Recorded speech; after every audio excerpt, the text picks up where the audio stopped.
नमस्कार दोस्तों, बुद्ध विचार यूट्यूब चैनल में आपका स्वागत है। गांव की गलियों में दौड़ता एक लड़का, नाम था राघव। उम्र लगभग 20 के पार, आंखों में सपने और मन में उम्मीदों की किरण। वो उन लोगों में से था जो खुद को किसी से अलग नहीं समझता था।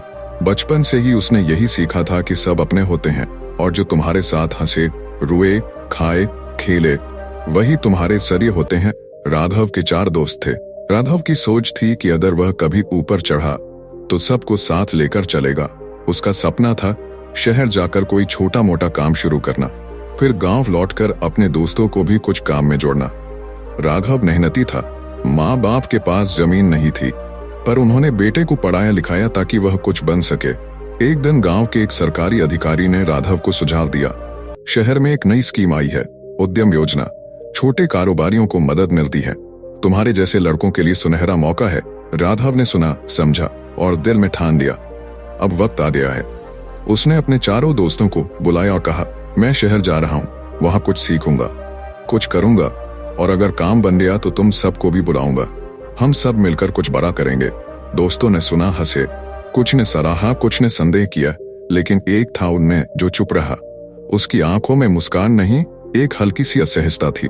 राघव ने देखा पर नजरअंदाज कर दिया।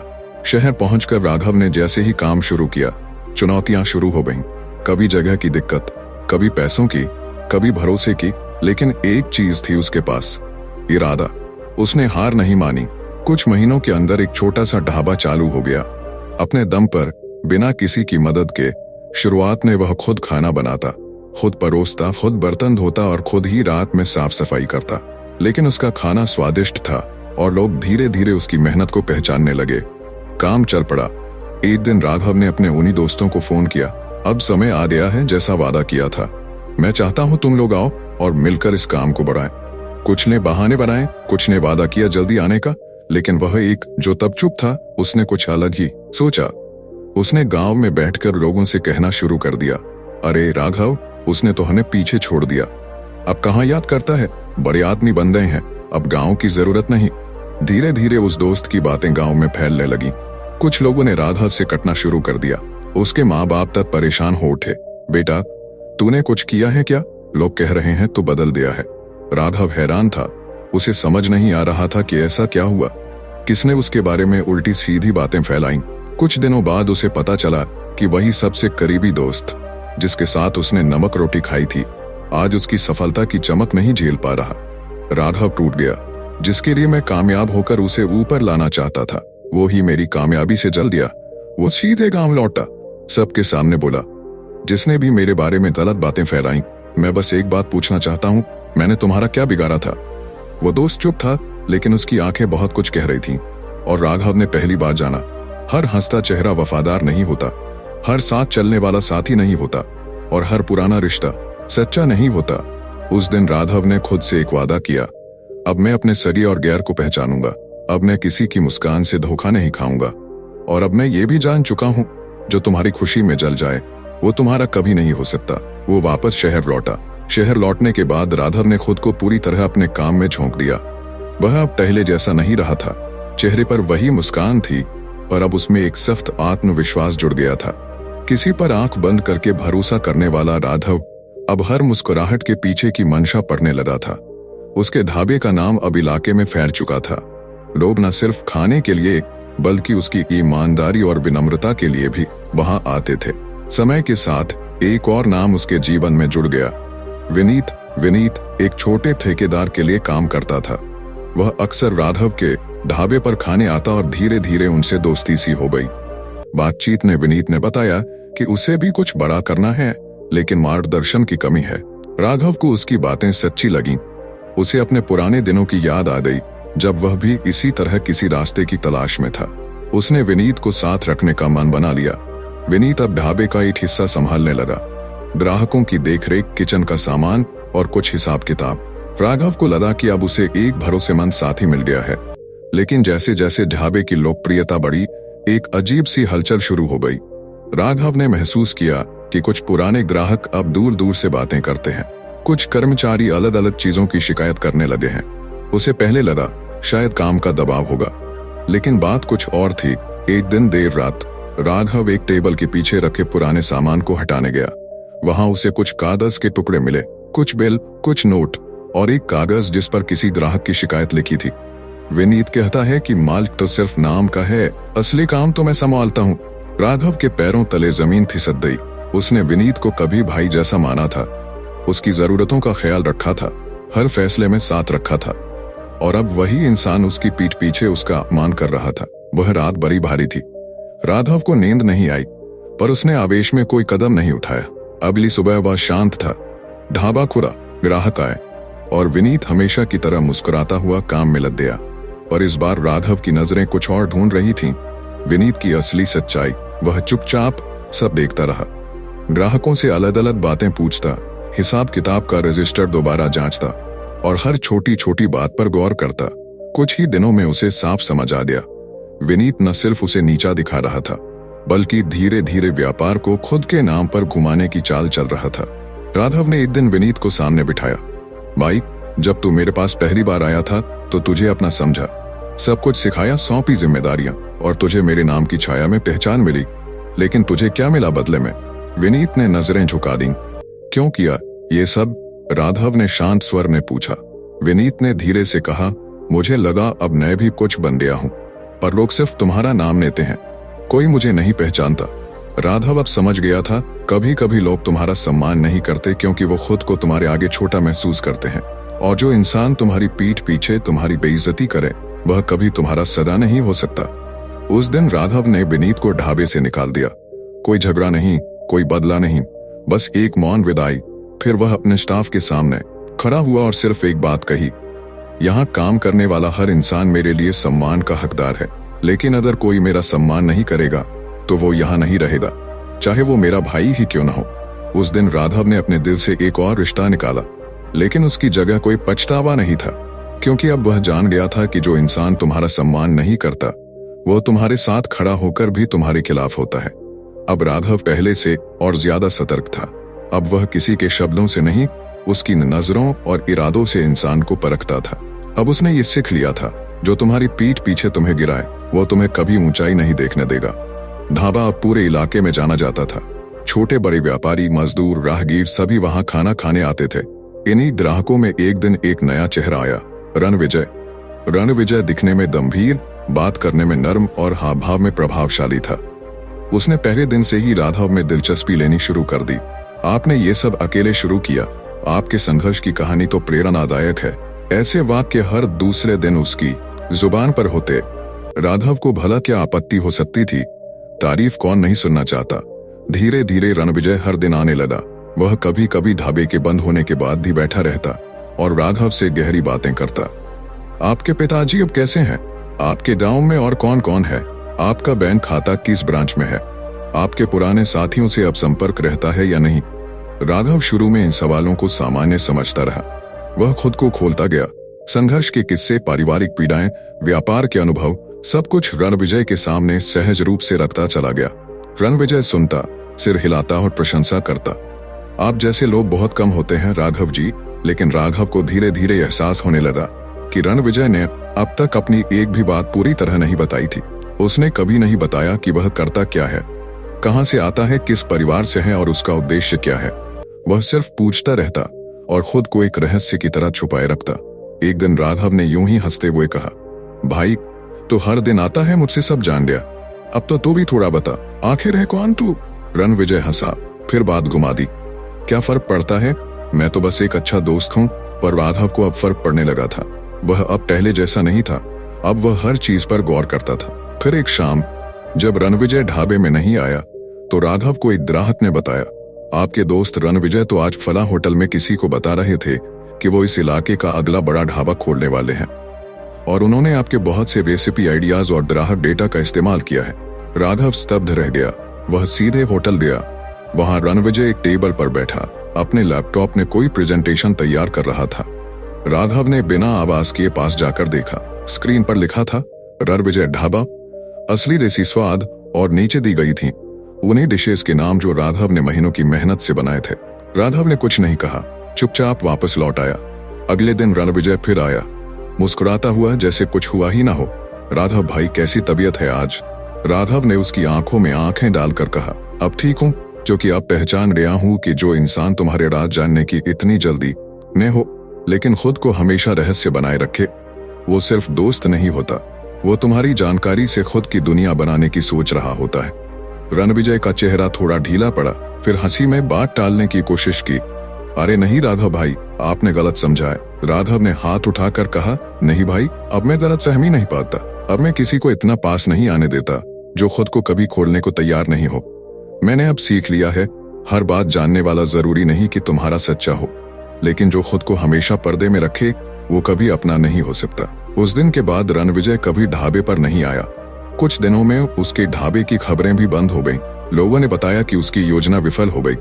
राघव चुपचाप सुनता रहा। उसने कोई ताली नहीं बजाई, कोई हंसी नहीं उड़ाई, क्योंकि अब वो जान चुका था, जीत तब होती है जब तुम धोखा खाकर टूटो नहीं, बल्कि और मजबूत होकर खड़े हो जाओ। अब राघव के मन में रिश्तों के मायने बिल्कुल साफ हो चुके थे। वह जानता था, सच्चा वही है जो खुद को खोलने से नहीं डरता, जो सिर्फ तुम्हारी बातों में नहीं, तुम्हारी चुपियों में भी साथ दे, और जो तुम्हारी मेहनत का इस्तेमाल नहीं, इज्जत करता है। एक दिन जब काम खूब चल रहा था, राघव से एक युवक मिला, आदित्य। आदित्य हंसमुख, तेज और दिखने में होशियार था। उसने कहा कि वह होटल मैनेजमेंट की पढ़ाई कर चुका है, लेकिन बड़े शहरों की चकाचौंध उसे रास नहीं आई, इसलिए अब किसी छोटे व्यापार में अपना हाथ आजमाना चाहता है। उसकी बातों में दम था, आत्मविश्वास था, और सबसे बड़ी बात, वह राघव की मेहनत से बेहद प्रभावित था। राघव ने सोचा, शायद ये कोई है जो सही मायने में साथ देना चाहता है। आदित्य ने प्रस्ताव रखा, आपके ढाबे की एक ब्रांच मैं संभाल सकता हूँ, आपकी तरह मेहनत करूंगा, बस शुरुआत में थोड़ी ट्रेनिंग और मार्गदर्शन चाहिए। राघव को बात ठीक लगी। उसे आदित्य में अपने जैसे जुनून की झलक दिखाई दी। उसने उसे अपने साथ रखा, ट्रेनिंग दी, हर तकनीक सिखाई, खाना बनाना, ग्राहक संभालना, बाजार से सामान लेना, यहाँ तक कि व्यापार से जुड़े सभी कानूनी दस्तावेज भी समझाए। आदित्य तेज था, उसने सब कुछ जल्दी सीख लिया। कुछ ही महीनों में वह ढाबे के कामकाज में राघव की दाहिनी भुजा बन चुका था। फिर एक दिन उसने कहा, अब समय आ गया है कि मैं दूसरी ब्रांच शुरू करूं। राघव खुश हुआ, उसे लगा उसकी मेहनत अब किसी और को राह दिखा रही है। उसने ब्रांच के लिए जगह देखने में मदद की, निवेश में थोड़ी रकम भी दी, और प्रचार तक में अपने नाम से उसका समर्थन किया। नई ब्रांच खोली, शुरू में सब अच्छा चला, ग्राहक आए, ढाबा चला, और आदित्य की मेहनत रंग लाई। लेकिन कुछ ही समय बाद राघव ने महसूस किया कि आदित्य का व्यवहार बदलने लगा है। वह अब फोन का जवाब देर से देता, कई बार बैठकें टाल देता, और अब पहले जैसा आदर भी नहीं दिखाता। राघव ने सोचा शायद काम का बोझ होगा। फिर एक दिन एक पुराना ग्राहक राघव से बोला, भाई साहब, आपकी नई ब्रांच में आदित्य कहता है कि उसने ही सब खड़ा किया है, आप तो बस नाम के लिए है। राघव ने पहले यकीन नहीं किया, लेकिन जब उसी तरह की बात कई और ग्राहकों से सुनने को मिली तो वह चौंक गया। उसने आदित्य से मिलने की कोशिश की, पर वह लगातार टालता रहा। फिर खबर मिली कि आदित्य अब अपनी ब्रांच का नाम भी बदलने की सोच रहा है, ताकि उसका नाम अलग पहचान बना सके। राघव को सब समझ आ गया। एक शाम वह चुपचाप आदित्य की ब्रांच पहुंचा। अंदर की दीवारों पर पोस्टर लगे थे, अब नए नाम से नई शुरुआत। राघव की तस्वीर, जिसका इस्तेमाल प्रचार में होता था, अब हटा दी गई थी। वह बिना बोले लौट आया। रात को ढाबे पर अकेला बैठा रहा, टेबल पर झुका, अंधेरे को ताकता रहा।